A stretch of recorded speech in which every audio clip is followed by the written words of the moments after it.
میں آپ کی طرف آنا چاہوں گی. حکومت نے تحقیقات شروع کر دی ہیں. آپ کے سوال کا پہلا جواب تو باقی ذرا میں عائشہ سے جواب لیتی ہوں. عائشہ پولیٹیشین ہے, سیاستدان ہے, مزید اچھے طریقے سے سمجھا سکتی ہیں. تو عائشہ, یہ جو حکومت نے تحقیقات شروع کر دی ہیں, لیکن ہمارے یہاں افسوس کے ساتھ کہوں کہ تحقیقات کسی نتیجے سے کہہ لیں کہ اتنا ہی دور ہوتی ہیں جس طرح یہ جو کشتی ہے یونان کے ساحل سے دور رہی ہے. تو کیا ہوگا, تحقیقات کے بعد کوئی نتیجہ نکلے گا یا خدا نہ خواستہ آئندہ بھی ایسے واقعات ہوتے رہیں گے اور ہم افسوس کرتے رہیں گے, شدید الفاظ میں مذمت کرتے رہیں گے؟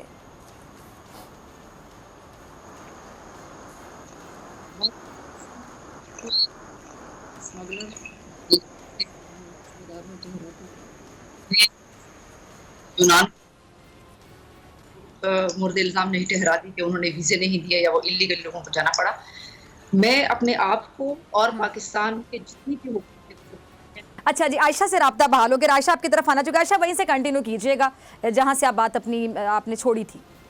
جی فضل صاحبہ, میں یہ کہہ رہی تھی کہ میں کسی ہیومن اسمگلر کو یا کسی ایجنٹ کو میں مورد الزام نہیں ٹھہراتی.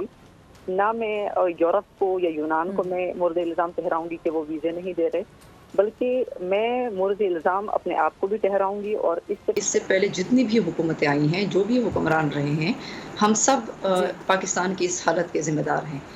آج جو بچے وہاں پر گئے وہ ینگ بچے تھے, وہ کسی سرکاری ملازم کے بچے تھے, کوئی سفید پوش کے بچے تھے. وہ تنگحالی, تنگ دستی, غربت, بے روزگاری سے آخر کار جو ہے وہ تنگ ہو کر ان کو ملک چھوڑنا پڑا, کیونکہ یہاں پر ان کو کوئی روزگار کے مواقع نہیں ہیں. پاکستان کی جو اکانومی ہے, ہمارے ملک میں ساری عمر سیاسی ٹسل چلتی رہی آپس میں, اور ایک دوسرے کے ساتھ ڈائلاگ ہوتے رہے, اور ڈائلاگ کا مطلب کہ ایک دوسرے کے اوپر باتیں ہوتی رہیں. اور اس کے علاوہ جو ہے میڈیا بھی ہمارا جو ہے مختلف یہ جو سیاسی ایشوز ہیں ان کے اوپر زیادہ فوکس کرتا رہا, لیکن عوام جو ہے ہمارا جو اصل مقابلہ تھا, روزگار کے مواقع کی بات کی عائشہ, تو آپ اپنی پرانی پارٹی جب آپ نے چھوڑی تھی تو کافی لمبی بریک لینے کے بعد اب آپ نے دوسری پارٹی جوائن کی ہے, تو آپ اگر دل پہ ہاتھ رکھے اور بتائیے کہ روزگار کے مواقع جو تھے یہ سب سے زیادہ آپ نے کس حکومت میں دیکھے, یا کس ٹینیور میں آپ کو نظر آئے, کس سال میں آپ نے دیکھا کہ بڑے روزگار کے مواقع فراہم کیے گئے تھے؟ دیکھیں, آن اینڈ آف روزگار کے مواقع کچھ حد تک فراہم کیے گئے, لیکن اصل میں جو ہماری اکانومی ہے وہ اس حد تک ٹھیک نہیں ہوئی کہ وہ کوئی انویسٹمنٹ آپ کے ملک میں آ سکے, کوئی آپ کے ملک میں ٹورزم آ سکے. آپ کے ملک, اب چائنا میں دیکھیں, آپ گھر گھر وہاں پہ کارخانہ لگا ہوا ہے, وہاں پہ بچوں کے پاس سکلز ہیں. آپ جاپان کو دیکھیں. ہمارے ملک میں تو ایک تعلیمی نظام کوئی ٹھیک نہیں ہے. ہمارے ملک میں زراعت کا جو شعبہ ہے وہ سب سے نچلا شعبہ ہے. کوئی پی ایچ ڈی کرنا چاہے, کوئی ایم فل کرنا چاہے تو زراعت میں اس کو تو کوئی کچھ سمجھتا ہی نہیں ہے.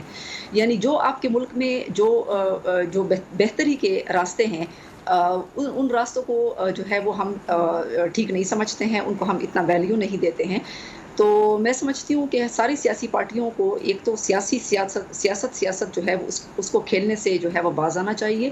اس وقت پاکستان اس وقت بھی انتہائی معاشی کرائسس کا شکار ہے, اور یہ خدا نہ خواستہ اگلی دفعہ پھر ایسا حادثہ ہو گیا ہمارے نوجوان, اور یہ ہوتے رہیں گے, کوئی فرسٹ ٹائم نہیں ہے. یہ اس سے پہلے بھی حکومت میں یہ حادثہ ہوا ہے, اس سے پچھلی حکومت میں بھی ہوا ہے.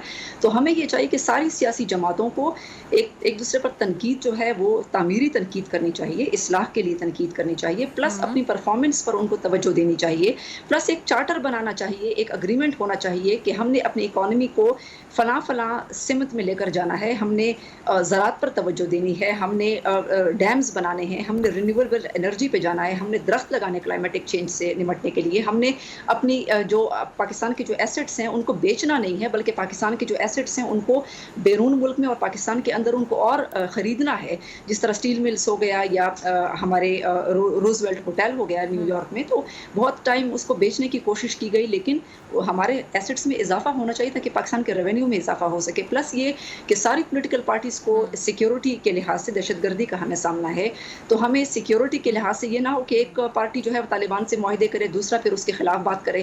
تو ایک پیج پہ ہماری کچھ ایسی چیزیں ہونی چاہیے ملک کی اکانومی کے حوالے سے, سیکیورٹی کے حوالے سے, یا سیلاب زدگان ہو گئی, یا ہمارے فاٹا کے جو آئی ڈی پیز ہو گئے ان کی ریہیبلیٹیشن ہو گئی. تو یہ تمام تر چیزیں ایک پیج پہ ہمیں ہونا چاہیے. پلس ہمیں عائشہ, میں آپ لوگ بریک کے بعد بھی میرے ساتھ موجود ہیں. اگر آپ کو یہ ویڈیو پسند آئی تو سبسکرائب کریں اور بیل آئیکن پر کلک کریں. میئر کراچی کے انتخاب کی جنگ, بول نے پھر چھوڑ دیا سب کو پیچھے.